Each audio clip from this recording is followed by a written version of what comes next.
J'ai dépassé, c'est ça? Presque.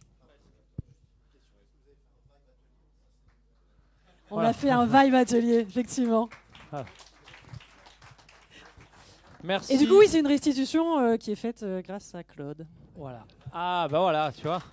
Merci beaucoup et bravo. Allez, on accueille qui maintenant? Allez, Romain, c'est à toi. Bonjour. Non, mais il n'y a rien à toucher, ouais, il ne faut pas l'éteindre. Ah, si. Allô. Ouais. Donc nous, on a fait l'atelier Vibe Coding, tous développeurs. Donc il y a pas mal de points communs avec le Vibe Working. On peut passer au premier slide. Donc on a pas mal échangé sur beaucoup de cas d'usage. On s'est dit que le Vibe Coding était là, que ça ne servait à rien de le nier, qu'il fallait l'accepter en entreprise. Donc dans l'atelier, il y a certaines personnes qui étaient pour vraiment le promouvoir en interne. D'autres personnes étaient plus pour le proposer, mais pas non plus en faire une grosse promotion. L'idée, c'était quand même de se dire qu'il fallait poser des règles du jeu, faire en sorte qu'on définisse un stack technique, par exemple, de dire si par exemple vous créez cette application pour votre équipe, qui va la maintenir? Est-ce que c'est vous? Est-ce que c'est quelqu'un d'autre? Ne pas mettre trop de règles du jeu non plus, au risque de voir les collaborateurs métiers utiliser les outils externes, ou voire même créer des mini DSI au sein de chaque métier parce que les règles sont trop compliquées, donc il faut un développeur dans le métier. On a parlé aussi les problèmes qu'ont les développeurs aujourd'hui pour être les problèmes qu'auront les vibe codeurs de demain. Donc il fallait rester ouvert à ça.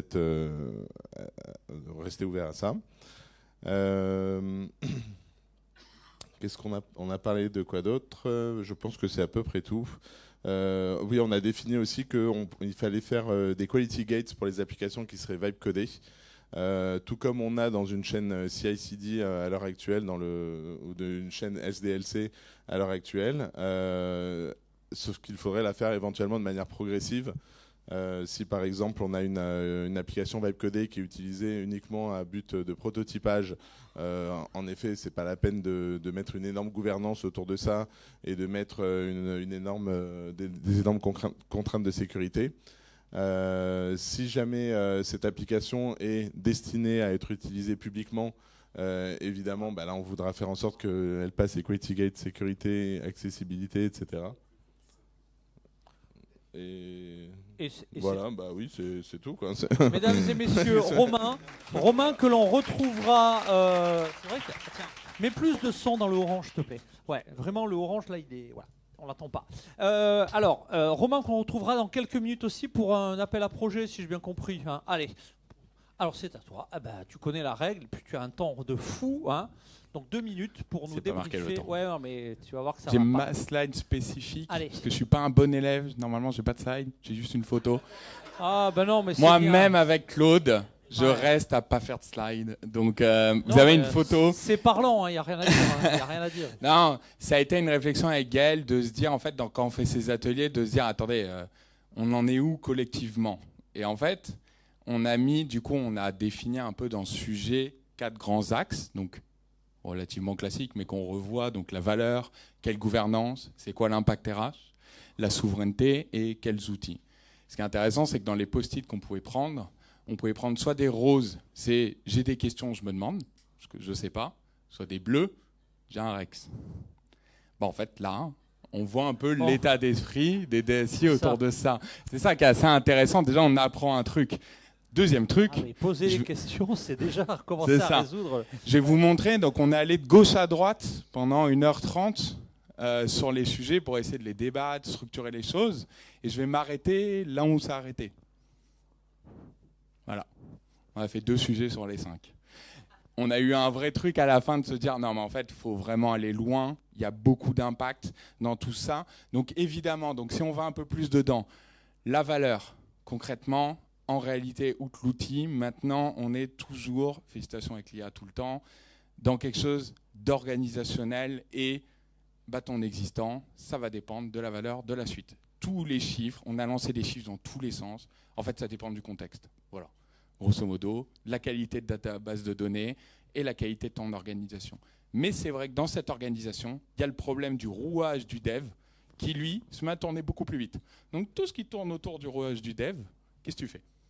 C'est un peu une vraie question. Le PO, l'UX designer, le métier, etc. C'est pas juste le dev qui va être beaucoup plus vite. Il y a tout ça. Donc dans les valeurs, il y a un peu tout ça.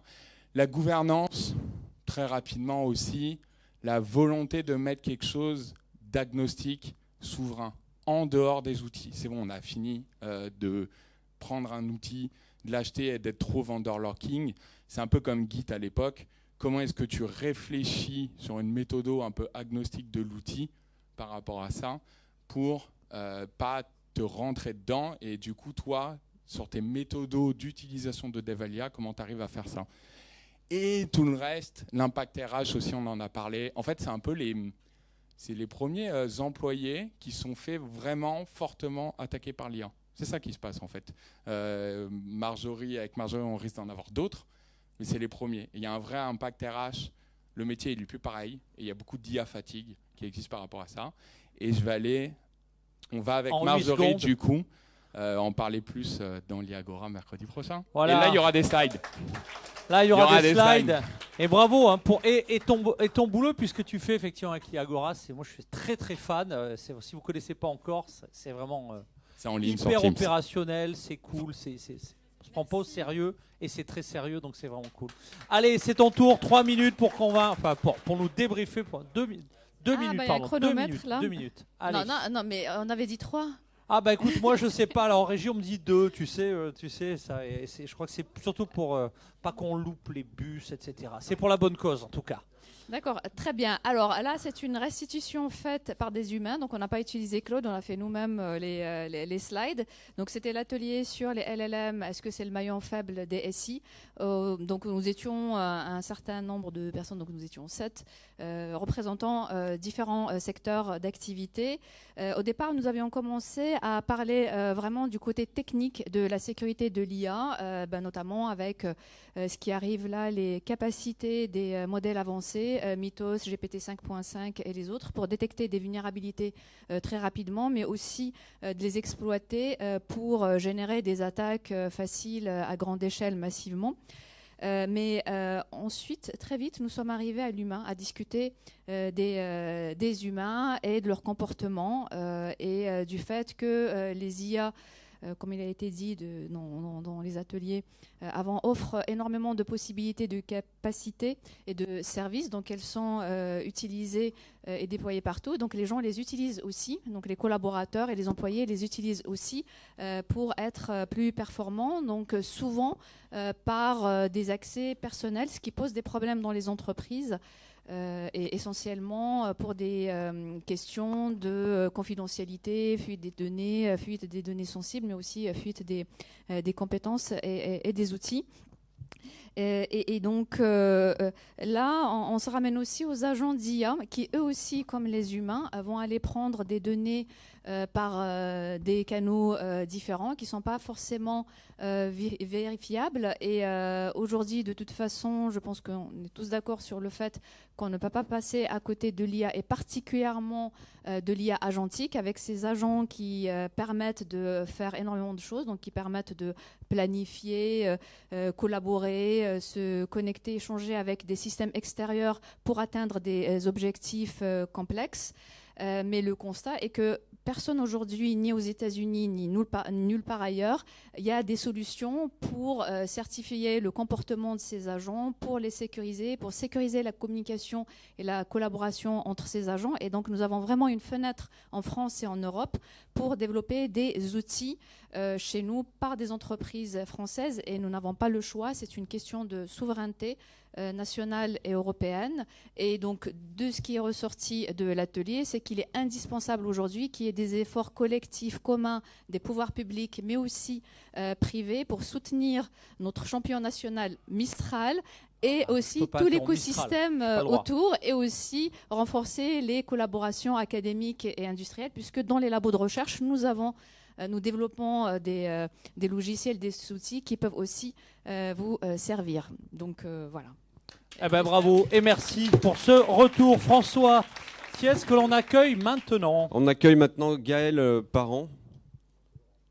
Laurent Chrétien. Pardon, on accueille Laurent. Allez Laurent, Laurent viens vite nous Chrétien. rejoindre. Tu connais le timing, un micro, le timer, tes slides. Tu nous dis si on a oublié quelque chose.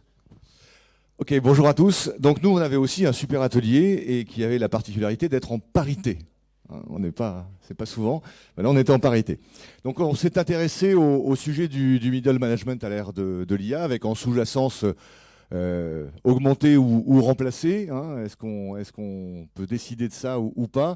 Et puis de savoir jusqu'où le middle manager peut-il déléguer à l'IA sans perdre la maîtrise de son rôle, de ses décisions et de la confiance de ses équipes. Alors on a travaillé autour de cas d'usage concrets que chaque binôme a développé. Un premier autour de l'assistance, de l'utilisation de l'IA pour assister aux entretiens individuels, avec une conclusion que je retiens pour aller assez vite, parce que le temps défile, qui est de dire oui, ça va être utile, mais à partir du moment où c'est l'employé qui utilise l'IA pour préparer son entretien. Répartition des tâches dans une équipe avec deux états différents. Une des entreprises avait déjà mis en place ça et l'autre était en train de le faire. Donc c'était assez intéressant de voir comment les enjeux éthiques principalement impactent ces sujets. Et puis un dernier cas d'usage sur le fait de manager le dépassement de la compétence, puisqu'on se retrouve avec des collaborateurs qui sont parfois bien meilleurs en termes d'utilisation de l'IA que le middle management. Et du coup, il y a des enjeux de compétences et de formation et d'accompagnement qui sont assez importants. Donc des écueils à éviter autour évidemment des RH, de l'humain. On a parlé de désincarnation, des risques éthiques, d'obsolescence des compétences, de risques d'augmentation de la charge cognitive, sujet important quand on fait travailler plusieurs agents en même temps, qu'on va de plus en plus vite. Qu'est-ce qu'on fait? On le verra tout à l'heure. Qu'est-ce qu'on fait du temps qu'on a de disponible? Est-ce qu'on va l'utiliser de façon à bon escient? Ouais. Facteur de succès, donc un certain nombre de sujets, de la doctrine d'usage, bien clarifier ce qu'on doit faire est important. Voilà, vous les avez là. Je vais passer à l'autre slide. Hop, si ça veut bien. C'est où? Tac, voilà, vision. Donc on a fait une réponse de Normand. Il n'y a pas de manager, de middle management augmenté ou supprimé. Il n'y a pas de règle systématique, ça va dépendre des métiers, ça va dépendre des filières. En revanche, on s'est dit, et ça c'est important, que chaque organisation doit vraiment se poser la question de ses couches. Est-ce qu'effectivement il faut en reformater certaines, voire en supprimer complètement? Trois points à embarquer avec soi. Dans les trois cas d'usage, l'utilisation de l'IA pour l'objectivation est sortie comme quelque chose d'assez essentiel. Et puis bien définir ce qui peut être automatisé, ce qui peut être augmenté, et réfléchir à ce que l'organisation et le management va faire du temps gagné grâce à l'IA. Est-ce qu'on l'utilise pour se former ou pour simplement mieux équilibrer sa vie professionnelle ou privée et privée. Voilà. Une réponse de Normand.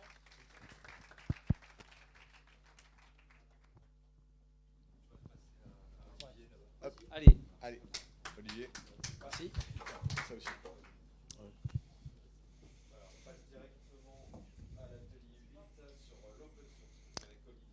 Alors si on a le support, c'est mieux. Mais en fait, voilà, on part d'un contexte qui est très favorable, à mon sens, sur l'open source, mais qui est très problématique pour nos entreprises. C'est la notion de techflation. Je pense que ça, c'est un mot qu'il faut vraiment que vous reteniez.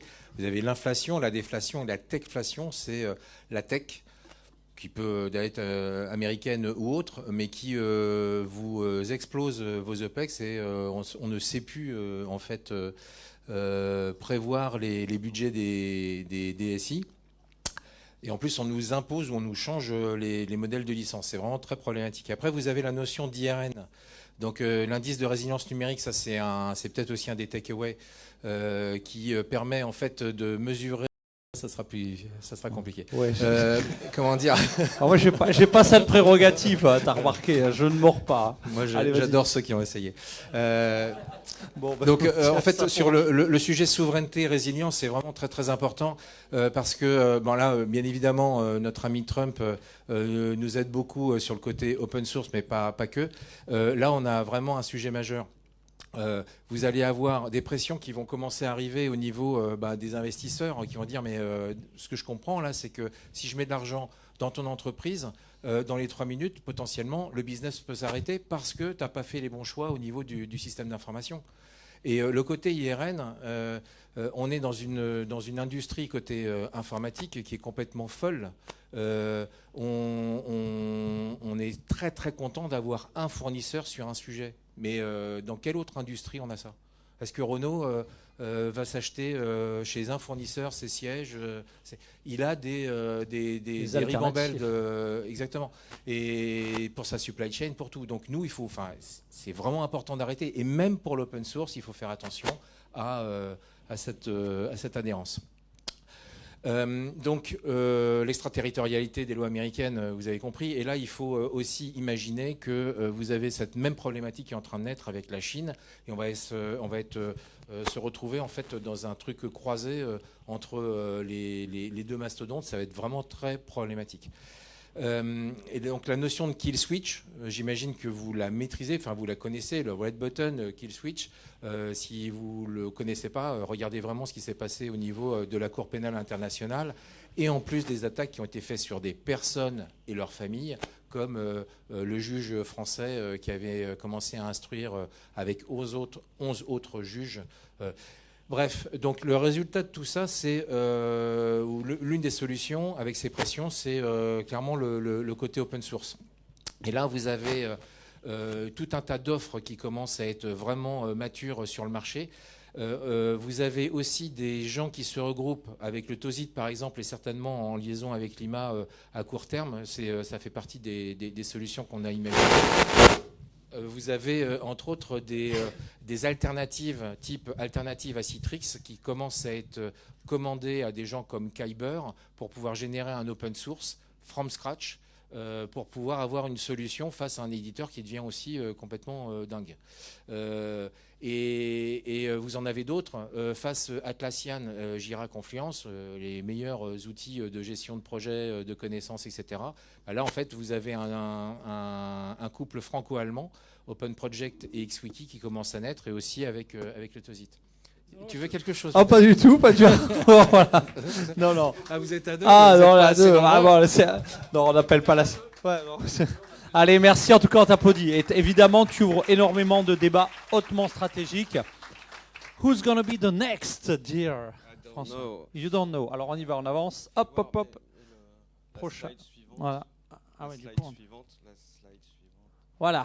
Allez. Voilà, cette fois-ci, c'est bien Allez, Gaël. c'est ton tour. Voilà, mesdames et alors, messieurs, sous vos applaudissements. Une mention ouais. spéciale pour Gaël, parce que c'est quand même lui qui nous a aidé à préparer les ateliers. Il a passé beaucoup de Il nous temps manque un micro. à faire un T'as call le micro, non avec chaque Bien. animateur avant.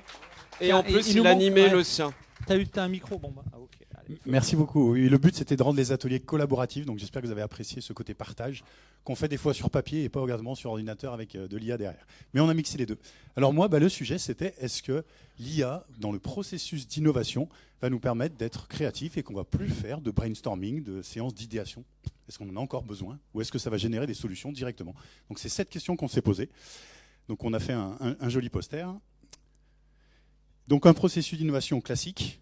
Clarification, idéation, évaluation. Quand est-ce qu'on utilise des outils d'IA ou quand est-ce qu'on utilise des outils classiques de créativité comme DKCP, ASIT? Et est-ce que ça pourrait exister l'ensemble? Est-ce que ces outils-là pourraient maintenant, demain, être mixés et utiliser de l'IA? C'est ce qu'on a vu dans l'atelier. Et donc, c'est est-ce qu'on utilise de l'IA promptée ou alors des outils spécifiques d'innovation avec de l'IA ou des IA promptées avec des outils d'innovation? Donc, il y a certains outils qui sont liés à l'innovation qui commencent à intégrer de l'IA. On en a vu quelques-uns, dont Delve AI, qui permet de faire des personas synthétiques, qui sont très intéressants pour la phase de clarification, d'idéation et d'évaluation. On peut faire pas mal de choses. Ou Smaply, qui permet de faire des journées map, donc tout ce qui est pain point, je ne sais pas si ça vous parle, mais ça me permet de générer automatiquement avec de l'IA, donc ça permet de stimuler la créativité dans la phase de clarification. Donc intéressant. Et j'ai trouvé une méthode, la seule, qui est vraiment une méthode qui a été développée par Central Supélec, qui s'appelle READ, qui était très complexe, et dans lequel ils l'ont migré vers de l'IA pour en faire un outil qui est vraiment efficace en clarification et en évaluation. C'est un outil spécifique à partir d'une méthode d'innovation. Donc voilà, et c'est hybride AI et c'est très simple. Donc on a fait une démo aussi. Il est intéressant à aller voir. Il est en développement. Mais le prompt IA, il reste toujours pour apporter de la connaissance en entrée d'idéation ou en clarification ou pour challenger ses idées. Mais en fait, ce qu'on s'est rendu compte, c'est que les outils de réflexion créative, comme ASIT ou CK, qui permettent de penser en dehors du cadre et sortir des nouvelles idées, eh ben on peut aussi les prompter en IA, parce que finalement l'IA, elle connaît ASIT. Donc on peut lui demander, génère-moi 10 questions spécifiques type ASIT, et elle va les faire, qu'on peut servir en idéation collective, en brainstorming, ou en choses comme ça. Et donc on arrive à l'enseignement qu'on a ressorti du groupe ensemble, et le groupe était très dynamique, donc très intéressant. Les outils d'IA permettent d'enrichir et de partager des idées, un concept, avec une mise à niveau des différents métiers. Ce qui est intéressant, c'est que ça décloisonne. C'est un peu paradoxal, parce qu'on se dit l'IA, au contraire, on va chacun être dans son IA. Et ben ça décloisonne entre des métiers marketeux, entre des métiers SI, entre des métiers R&D. Et ben on va pouvoir utiliser peut-être le même langage ou des mêmes représentations. Donc ça, c'est un intérêt. Ça accélère aussi le côté itératif de l'innovation amont. Avant de faire un prototype fonctionnel, on va pouvoir faire plein de tests de tiens, j'ai une nouvelle idée, est-ce qu'elle est bonne, elle n'est pas bonne, et je vais pouvoir revenir en arrière beaucoup plus rapidement. Donc ce côté itératif qu'on a dans le design thinking, l'IA permet de le faire aussi sur cette phase amont. Il y a une difficulté, c'est l'équilibrage entre le collaboratif et le personnel. Est-ce que demain, on ne va plus avoir de séance d'idéation parce qu'on va générer ça par tous devant son PC. Et donc là, il y a un lien étroit à faire. Quand est-ce que je vais remettre du collaboratif pour pouvoir faire du rebond et aller plus loin que les concepts qui sont sortis par IA. Et c'est le dernier point, c'est l'IA pour générer des nouveaux concepts, qui était la question de départ. C'est pas parfait, parce que finalement, ça se base sur des connaissances qui sont là, et ça va pas trop chercher en rupture. Et c'est là où le collaboratif va être important, parce que du coup, c'est pour pouvoir rebondir sur les stimulations super intéressantes qu'amène l'IA, pour arriver à quelque chose de puissant, et donc pouvoir nourrir ces outils-là. Merci voilà. Gaël. Merci beaucoup pour ce retour J'appelle d'expérience. Philippe Kérignard qui va nous restituer au talent l'atelier sur la robotique intelligente et humanoïde. Quelle stratégie pour l'industrie? Non, je pense qu'il vaut mieux celui de Gaël parce qu'il est un peu plus puissant. Ouais. Allez. Alors nous, on était sur le sujet robotique. C'est quoi ça? Non, c'est notre donc sur le sujet robotique, alors c'est vrai que tout le monde se concentre beaucoup sur les parties robotiques humanoïdes et quadrupèdes. En fait, on s'aperçoit qu'il y a beaucoup plus de robots que ça, notamment industriels. Et on a identifié en fait plusieurs cas d'usage, notamment si on parle des quadrupèdes et des humanoïdes.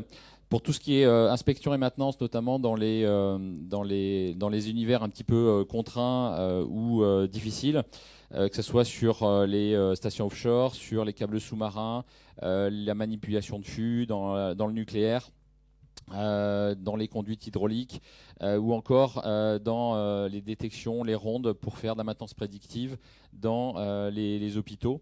Il y a tout ce qui est surveillance et rondier, parce que on a des gens quand on fait du facility management dans les bâtiments ou dans l'industrie de la sécurité. Donc on n'a pas parlé de drones parce qu'on pense que les drones sont à part, même si c'est extrêmement intéressant et très lié.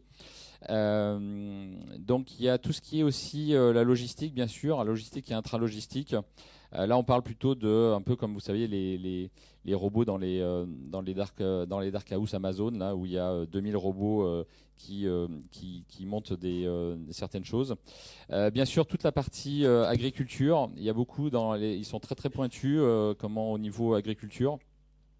Les freins identifiés, alors il y en a pas mal.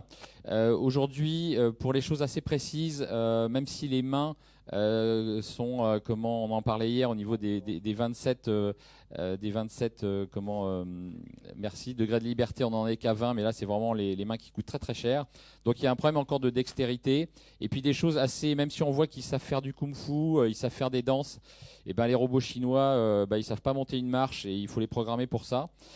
Donc il y a encore des choses assez difficiles à faire, même si à la télé on voit ou sur YouTube on voit des choses assez incroyables. Il y a des problèmes de robustesse. On voit que les robots, notamment les Chinois, qui coûtent pas très cher, dès qu'ils sont dans un environnement poussiéreux ou un peu humide, ça se passe pas très très très bien.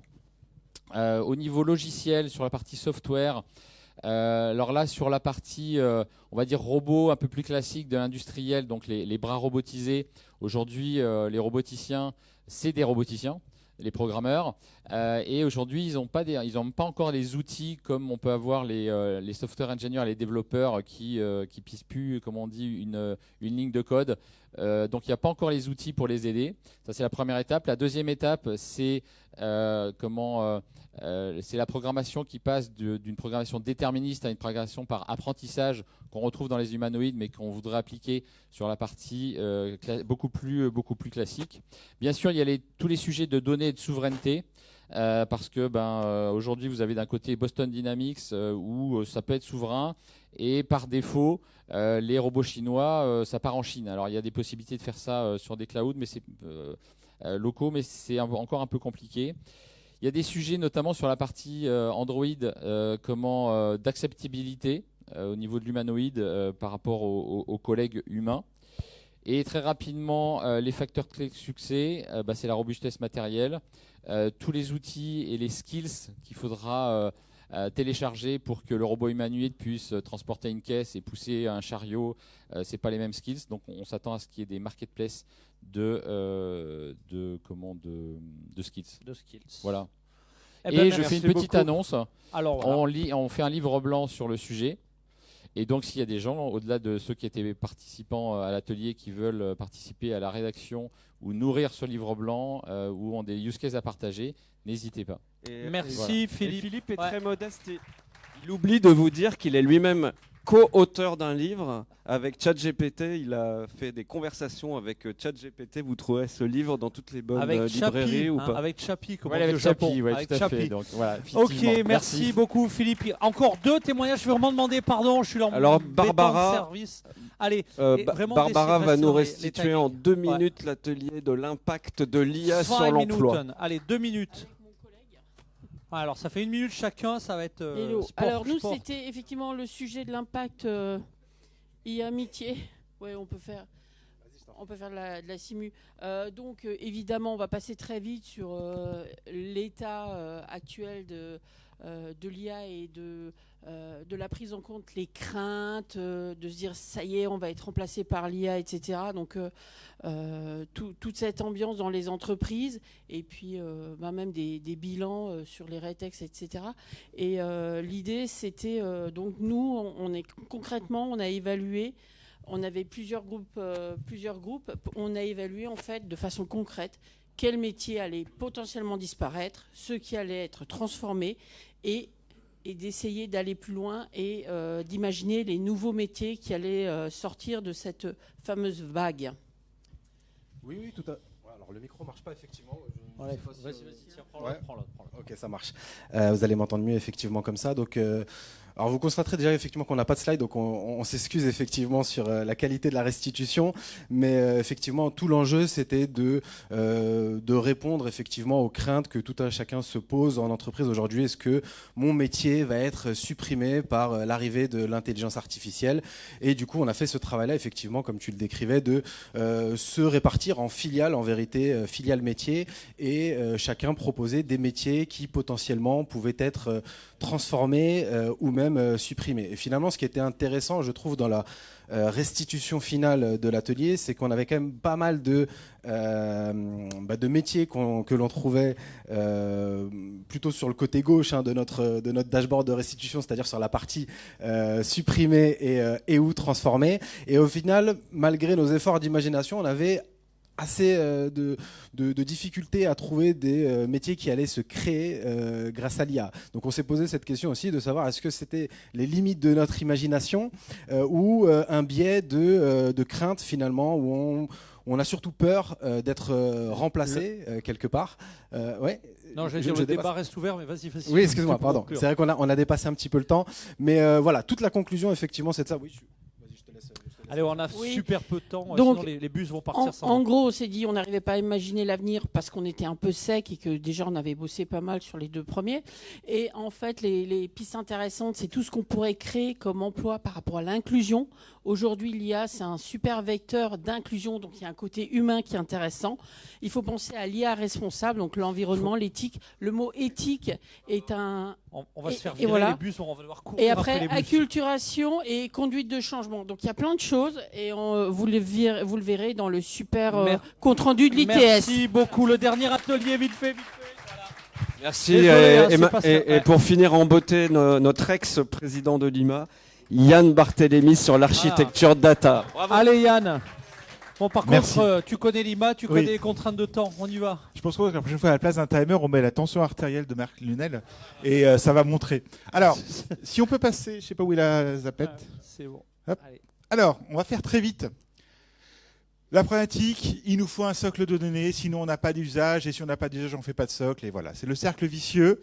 En fait, on a mis 4 grands piliers. Je vous laisserai regarder les détails vu le timing, mais en fait, on se rend compte qu'on a un cercle qui, cette fois-ci, va être vertueux entre l'utilisateur, l'urbanisation, la gouvernance et la technologie. Et on s'est donné quelques points. Il faut rendre les utilisateurs autonomes. Il y a une question de littératie, de culture, d'accès aux données, de la compréhension, etc. Il nous faut un équilibre entre promouvoir le développement d'usage, mais quand même maîtriser l'accès à la donnée, les contraintes de sécurité et d'organisation.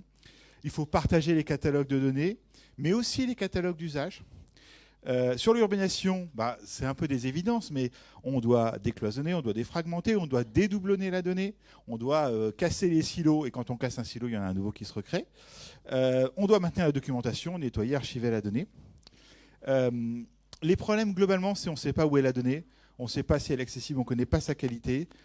Une bonne idée qui a été remontée sur le catalogage, c'est notamment de faire des équipes pluridisciplinaires entre l'IT, qui est souvent un bon référentiel au minimum des assets technologiques, mais pas toujours de ce qu'il y a dedans, les métiers, la data science. Il faut aussi trouver un moyen de donner les moyens aux propriétaires de la donnée pour qu'ils puissent rendre les usages. Et non, vous n'aurez pas le droit au dernier slide. Eh bien, écoutez, c'est pas grave que vous n'ayez pas le droit au dernier slide, parce que moi je vais vous dire, il faut que vous restiez sur votre faim sur ce sujet-là, puisqu'on a un Imagine Day le 29 juin sur architecture data et data mesh. Et donc, je vous encourage à venir à cet événement. Merci. Et il reste 15 secondes, il est trop fort. Merci Yann. Et juste je voudrais remercier chaleureusement tous les animateurs, les 10 animateurs d'atelier, parce qu'ils ont pris de leur temps. Ça prend pas mal de temps et c'est stressant, comme l'a dit Yann. Et maintenant, le mot de clôture. Allez, le mot de clôture, des infos aussi très pratiques. Mais... Alors, d'ailleurs, j'ai vu que la slide était tout à l'heure avec Aldric. Bravo, vous l'avez enlevé en 2 secondes. J'avais normalement un long discours de clôture de 20 minutes. Mais on n'a pas le temps parce que les bus sont dehors et que je pense que j'ai même peur qu'ils parlent sans nous et qu'on loupe tous le train. Merci d'abord peut-être à 2 personnes en particulier. Je pense que vous avez beaucoup apprécié le contenu pendant ces 2 jours. À Emmanuel et à François. Ouais, bravo. Ouais, bravo. Alors, on n'a pas utilisé l'intelligence artificielle pour trouver les sujets. On le fera peut-être l'année prochaine, mais il y a eu beaucoup de sessions de brainstorming. Vous avez vu la qualité des intervenants, je pense, et la difficulté qu'on a pu avoir pour les faire venir. Faire venir quelqu'un de l'OTAN, c'est compliqué. Faire venir Antoine Ténière hier, c'est compliqué. Vous avez vu qu'on a amené même des speakers des États-Unis, de Chine, du Japon. Donc un travail vraiment, je trouve, extrêmement qualitatif. Ça fait 15 ans qu'on fait l'ITES. Je pense qu'en tout cas, moi, en tant que spectateur, c'est le plus bel ITES que j'ai vu en termes de contenu. J'ai trouvé ça incroyable. J'ai appris beaucoup de choses. Bravo à tous ceux qui ont participé aux ateliers. Je pense qu'en termes d'intelligence collective, le travail a été assez remarquable. Je sais que l'exercice est extrêmement difficile. On vous donne en plus qu'1 minute 30 pour être capable de faire une restitution de quelque chose d'extrêmement complexe. Mais j'ai trouvé que c'était là aussi extrêmement bien fait. Merci à l'ensemble des équipes quand même qui ont permis à cet événement de voir le jour. Il n'est pas fini. Paul, on va aller déjeuner ensemble. Mais je pense que le travail a été bien fait. L'hôtel était sympa. J'espère que la soirée d'hier vous a plu. On est toujours ravis de vous voir toujours plus nombreux et de voir toujours apporter dans vos diversités, puisque vous êtes souvent dans des rôles qui sont extrêmement divers les uns et les autres. Alors je pense que vous appréciez le fait justement de rencontrer des gens qui sont pas forcément de votre